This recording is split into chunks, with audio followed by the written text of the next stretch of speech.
For Sikhs worldwide, 1984 is a year permanently etched into our collective history. It saw the destruction of one of Sikhi's holiest sites, commonly referred to as the Golden Temple in Amritsar, and thanks to contemporary newsreel footage, you can clearly see the destruction inflicted upon Sri Harmandir Sahib by the Indian Army. The response was visceral. Sikhs protested globally, as one newsreel references, calling Prime Minister Indira Gandhi a dog, and much worse.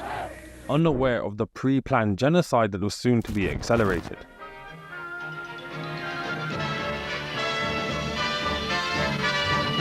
Mrs. Gandhi is assassinated. Her son takes over. The stage was now set for the horrific events to unfold. This targeted, pre-planned killing of Sikh men, raping of women and children, and looting of Sikh properties occurred from 31st of October to November 5th, 1984. To shed light on the events that unfolded and their lasting impact, we're joined by Sanam Sutirath Wazir, author of Kaurs of 1984. This powerful book draws on the eyewitness testimony of Sikh women who lived through the genocide, revealing their untold stories of resilience in the face of unimaginable suffering. Welcome to Ramblings of a Sikh, where we delve into stories that shape our community, our identity, and our history. Let's kick things off then. So could you tell us just a little bit about yourself? So my name, as you said, my name is Sanam Sutirath Wazir, and I am from a Sikh family in Jammu and Kashmir. And I think, when you're growing up in a Sikh family, irrespective of whenever you're born, 84 is not far from any discussion at home, right? It's where these discussions are very close. And for me personally, it began, I remember once I was at Harmandir Sahib with my mother, and she was looking at those bullet marks, and I could see her moist eyes. And I was very young back then. And I asked her, why are you crying? And then I think for me, from there, it began a complete masterclass on what happened in 1984, what happened with Sikhs in India in 1984, Operation Bluestar, Operation Woodrose.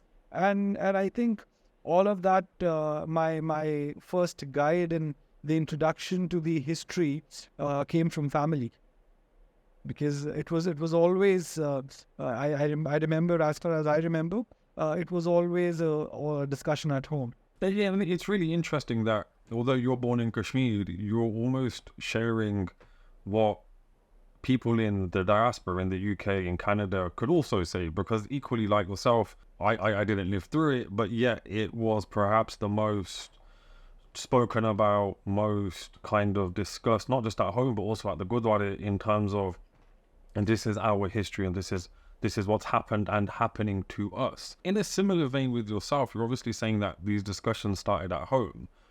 What then made you go perhaps from having these discussions with your family members to then actually going, I want to write a book, and not just a book about 1984, but actually about women? After family, the other thing I would say is that there was, like you rightly said, there's so much literature on 1984. Like, there are videos, there are books, there are academic papers. I mean, I have no clear explanation, that why I started reading it. I was, of course, very, very young. I mean, as far as I remember, my first introduction to the books on 1984 was perhaps when I was 13 or 14 years old. And when you're 13 or 14 years old, right, you have no reason for picking up something. Of course, the issue was closer to, the community, and I wanted to know more. But I would say that it all started, those discussions at home, my experience with my mother, and then, of course, I was reading about it more and more. So there was a constant urge to know more, that what happened in those days, right? What happened with the families. And I also know for the fact, historically, we know that women's history, it's completely erased most of the times. And you read about political violence, you read about violence, you read about conflict, but history only offers you a very limited window only to the political side of it.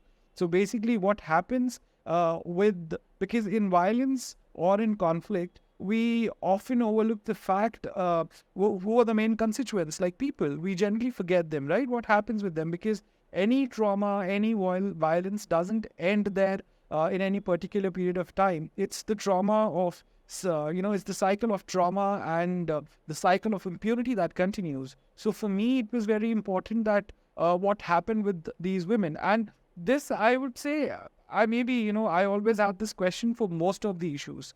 Like, of course, 84, I am very, very close to it because, like I said, when you've grown up listening to all of these stories, of course, it will take you, this will become your first priority always. And I also believe that history of atrocity and oppression is a shared history, right? And then, why women? It's again, like I said, that there was very limited record, right? That what happened with women. And it's not just India, it's a worldwide problem. So when I started doing my research, I wanted to know that what happened with these women.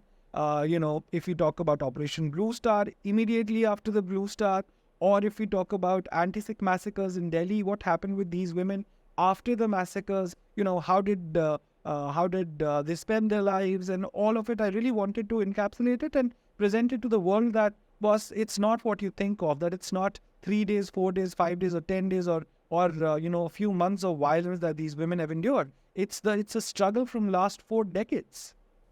And it's still ongoing as well, which I think is the most impactful part of the book, really, to see that those impacts and influences of what happened are still reverberating today. Continuing, obviously, with your research and documenting the stories for this book, I had the pleasure to get a copy sent to me, and I've thoroughly enjoyed it and read it. And as you can see, all of the tabs there are marking bits that I found really interesting. You say very early on in the book that you travel quite extensively and talk to people all over Punjab. How did you go about finding these people? But then equally, how was it having these rather thorny conversations? Because, as you said, it is trauma.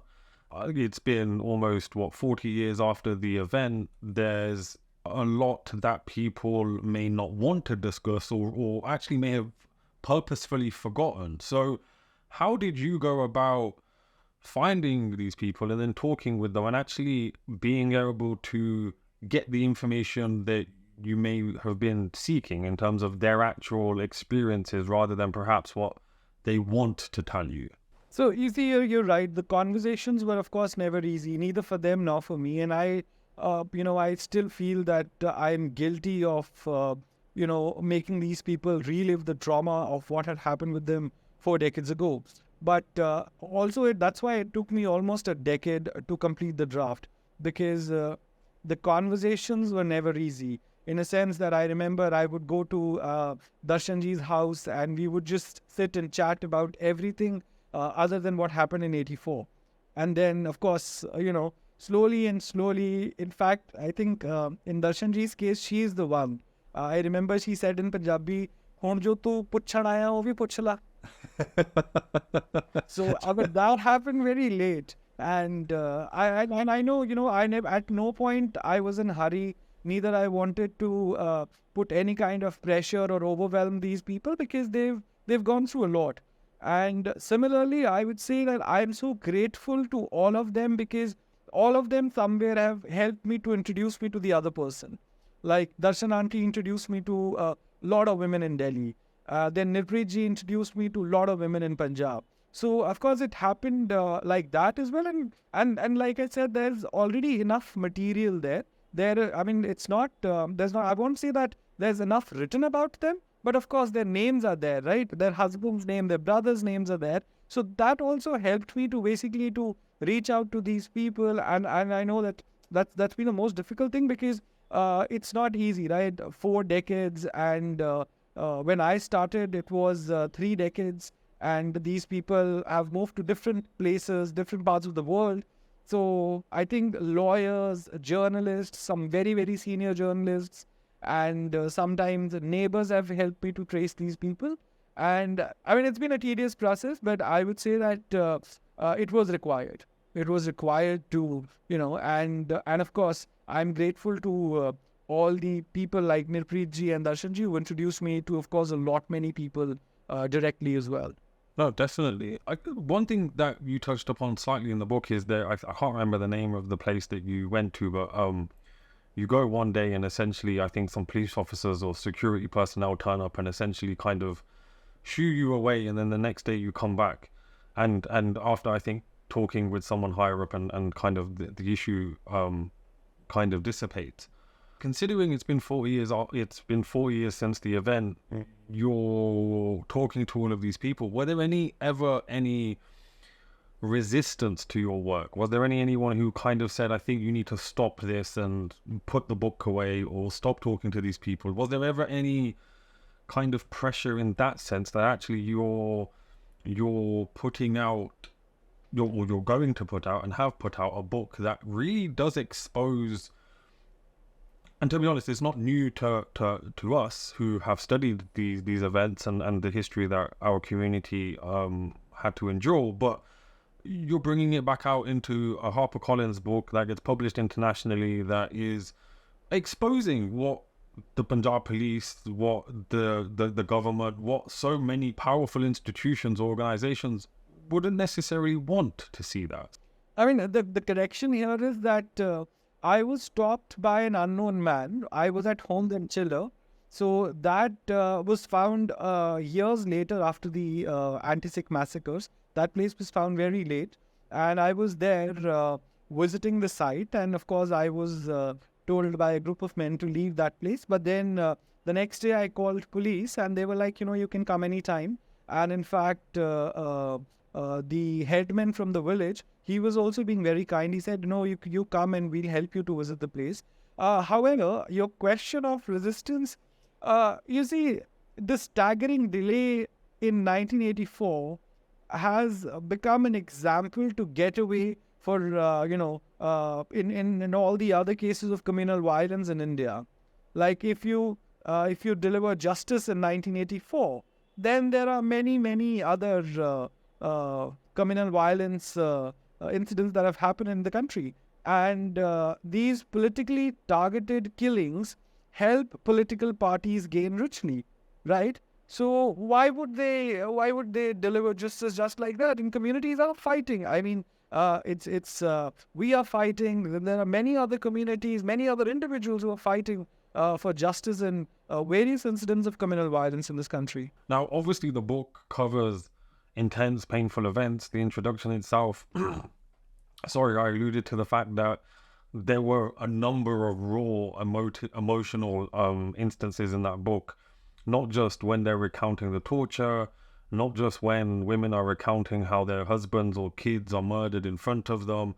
There was one bit where the gentleman's stomach has been cut open and they can see essentially his intestines, and he tells his mother and wife basically, get out of here and let me die. It's okay, you guys need to save yourself. Now, that genuinely brought a tear to my eye, and there were a number of points where I just had to go, I need to put this book down and I'll come back to it on another day.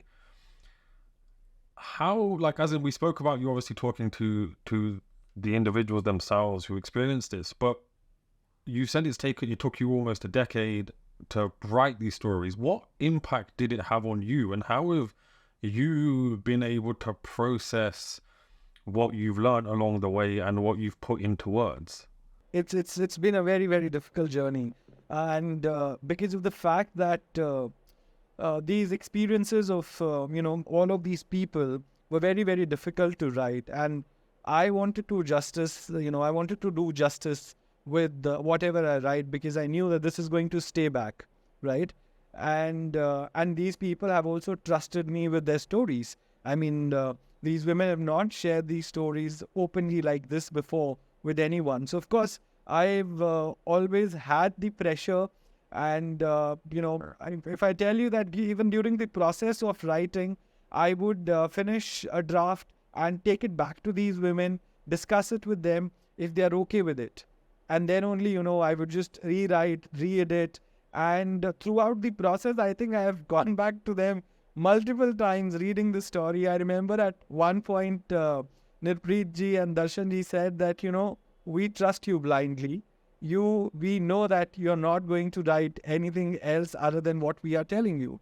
So That, of course, was satisfying, but I wouldn't deny that there was, of course, a constant pressure. And like, you previously asked that about the resistance. You also know the point that it's not going to get easy to get information out. I mean, you can get information out from survivors, from victims, and those who have experienced it firsthand, who've endured these atrocities. But from the state side, of course, you know that there will always be a challenge. You will never get clear-cut answers. But I think what was important for me is to tell Darshanji's, Nitpreetji's story in their very own words, right? What they've experienced. So I think that's why I didn't take much pressure of resistance or thinking about the reaction or of any kind of pressures, because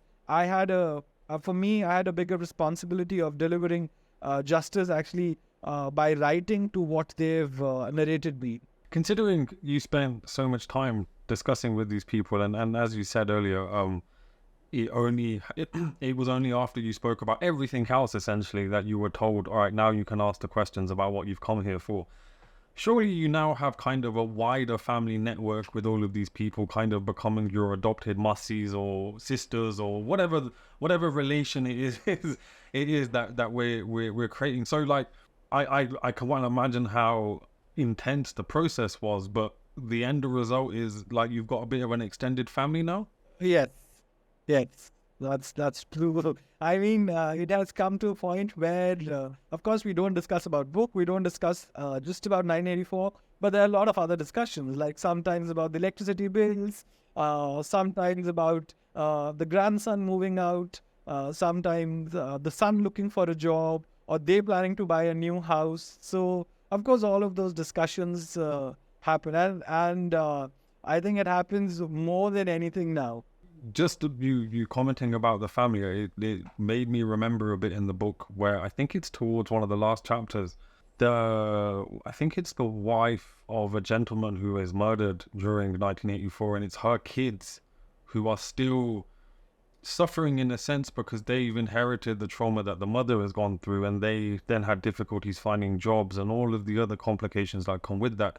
And I think your book does a really good job of putting those perspectives on the paper, because I would never have necessarily thought the trickle of impact of 1984 would go that many generations down and have that type of influence on them. Now, it's obviously been over 40 years, and 1984 was a horrific year for Sikhs worldwide, obviously particularly in India.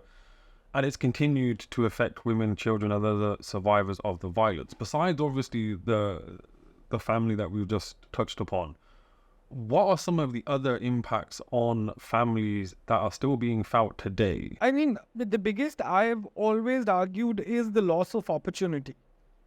I mean, there is no reason to not believe that if Darshan Kaur's husband was not killed, or if Nitpreetji's father was not killed, maybe they would have become ended up becoming a Prime Minister of India. You've taken an opportunity away from a family, right? And then what you've done is that you've said that you washed away your hands by saying that we've given compensation to the families. Now, compensation in cases like this, if you understand, in any communal violence, it's the 3 generations who suffer. Because, you talk about the first generation who are survivors, and they are in the constant trauma, right? This cycle of trauma and impunity is not ending for them. And then you have the first generation, you have children who have seen their parents, who've seen their fathers being burnt alive in front of them. The mothers have to step out of the homes to work, and these mothers have not worked ever before. So they've just gone into the workforce. And at home, these children are constantly in fear, right? Fear of backlash. And I won't shy away from saying this, that as a minority, I always lived, I think I am living in fear of backlash at any point in time. And you imagine these people have seen their fathers being burnt alive. They've lost their home. They've lost their uncles. And And because of that, there was never any mental health help for these people, neither for these survivors, neither for these children.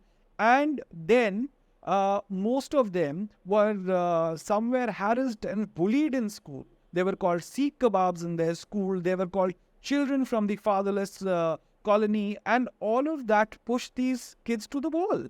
Most of them stopped going to school. And they ended up picking up menial jobs. And because of that, now the third generation, right, the grandchildren, because, of course, there's a loss of opportunity. There's not much in terms of good financial health for these people. So the third generation is suffering. You go and speak to the third generation, they will tell you word by word what happened with their grandmother, with their grandfather, what happened to their father, and what happened with their father in the school. Now you see the kind of impact that has transcended to the third generation.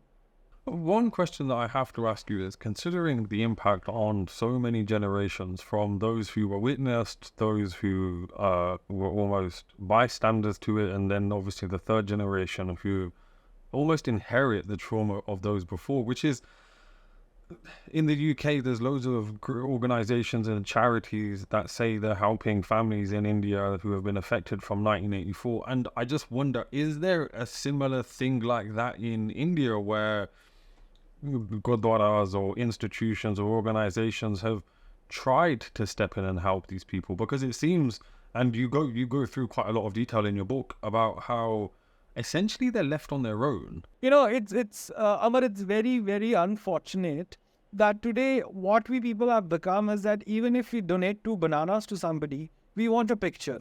We want to put that picture on social media, and that ends there. So my question is, when you think about helping the families who've suffered from Delhi massacres, helping the families who've suffered in Punjab, do you think any kind of compensation of 50,000 rupees or 100,000 rupees can help them? So my question is, why none of these organizations ever thought of a proper reparation plan? That how do we rehabilitate these families? How do we help these families, right? How do we help the children of these families? How do we ensure that these children complete their formal education? How do we ensure that these women get good jobs? Or how do we ensure that there is some kind of training given to these women, or we never thought of even any kind of mental health support to these women. So I mean, that charity, that where you give a blanket, where you give a bed sheet, or you give 1,000 rupees or 2,000 rupees, is not going to make any kind of impact. I'm not saying that that's I don't know, I'll be offending a lot of people, but let me say this honestly, that I don't think that is going to help these people. As a community, I think somewhere we have failed. We need to rethink about this. That how do we help these families? How do we help, as a community, we do a lot of charity, right? We have largest charity organizations around the world who've been working with different survivors and victims. So I would request and urge all of them, let's start this at home first. Let's help our own people first. Let's think of what could be the reparation plan for these people. And I also won't deny that there are organizations who are doing it, but they're very few. There are very few who are doing it. And I would say that we need more and more of it. And then, of course, you're right, the patriarchal norms. It's so unfortunate that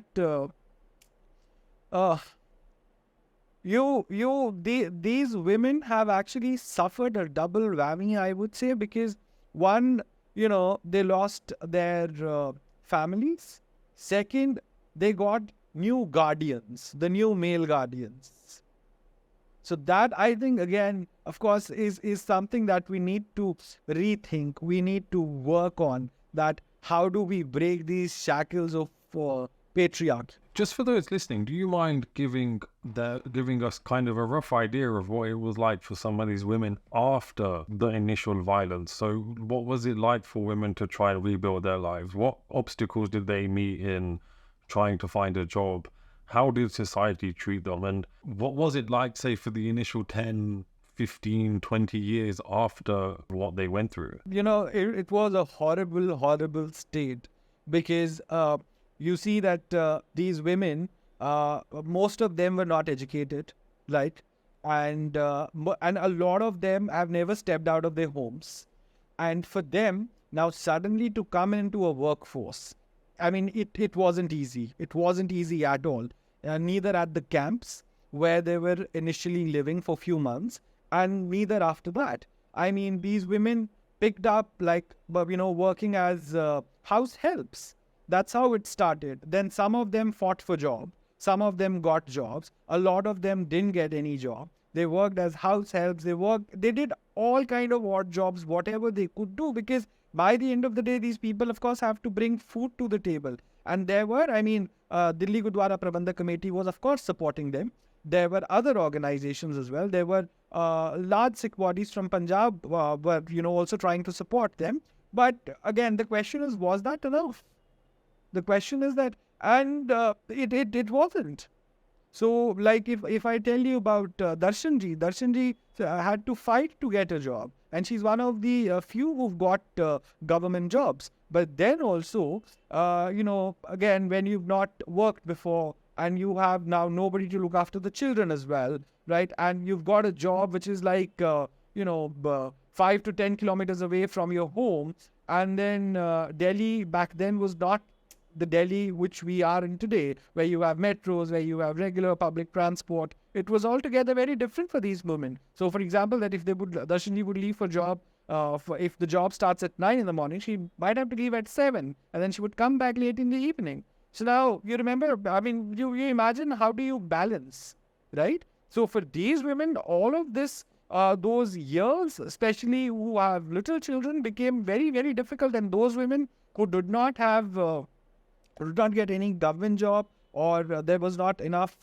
support, or who were not qualified enough to get jobs, like in the case that I've mentioned of Satwant, she was good at singing, so she joined an orchestra. And then she said that I had to leave the orchestra because, of course, an orchestra had a certain demand of wearing clothes, and and she said, living at the camp, I couldn't do that, and I have to leave the camp. I had to step out and, rent a place and be there. And so, I would sum it up by saying that all of a sudden, Sikhs who have participated in the freedom struggle of this country, who laid their lives for this country, who you will find even now, a large number of Sikhs would go to army, to sports, represent the country, defend the country.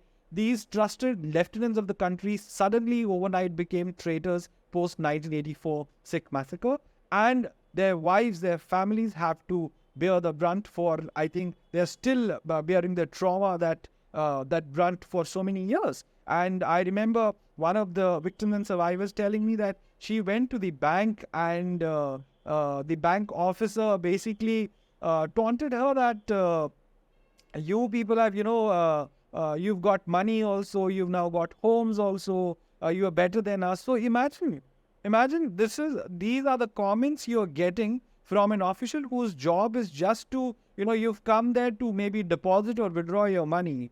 He has nothing to do with where you come from, or instead of being empathetic and sorry to this woman that what she's going through or what had happened to her, these people were passing comments and telling them that you're living off wonderfully on government's money and all of that. And I've always said that no government across the world, if they give any kind of support to its citizen, it's not a favor. And I think this term to understand, I think it's time to understand that it's not the government's money, it's people's money. So no government who's doing favor, if they're supporting, it's their obligation. Definitely. Now, the book obviously recounts violence, torture, police harassment, all sorts of horrendous events. It also highlights stories of resilience woven through the tragedy. Now, from your research, from everything you've done, obviously the book included, is there any particular story or event of resilience or hope that particularly stood out or stuck with you? I would say there were many, but one common thing that I found, throughout the interviews in all of these 10 years is that how these women have not given up, right? And I just sometimes think, that maybe, this is just impossible to even think that where do these women gather their strength from? Because they will tell you what has happened with them. They are fighting cases in the court, right? And then they're trying their best to run their homes, to rebuild their lives. I would say I would give credit to all of these women. I don't know where are they getting this strength from to rebuild whatever small they had, whatever small they have rebuilt in 40 years, but it wasn't easy at all. And, when you think of it, you put yourself in their shoes, I think that, I would have perhaps maybe not been able to do this, because the way they are managing it, it's just, hats off to their resilience, that how they are putting up this strong fight. They go to courts, they sit in protests, they're running homes, and they're speaking to people like me as well. They're speaking to media as well. If not for these women, people would have forgotten 1984 way back. Which in itself is, as you're saying, an amazing feat, considering what they've gone through, what they continue to go through, and yet they're still carrying that all on their shoulders and trying to push them further.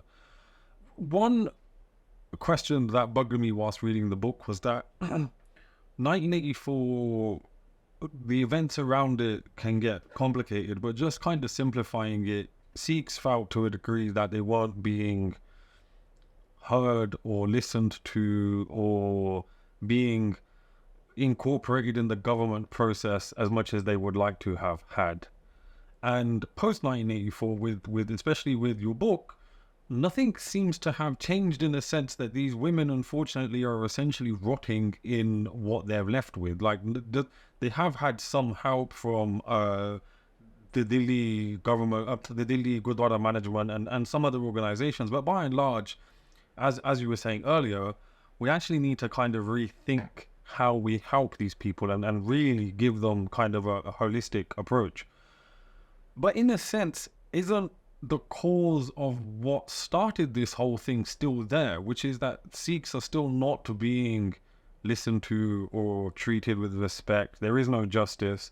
And I guess we can expand that and say that actually minorities, to a degree within India, especially since 1984, perhaps even going further to 47, and you can argue that there isn't really much space for them. So I guess what I'm trying to get to is, do you share, like, what do you think of that? Do you think that, did any of the people that you spoke to share any kind of thoughts about the situation they're in now and kind of comparing it to the 80s, or in their mind has that period passed and that's it? There is no going back. There's no way to kind of restart the struggle, or whatever the words may be.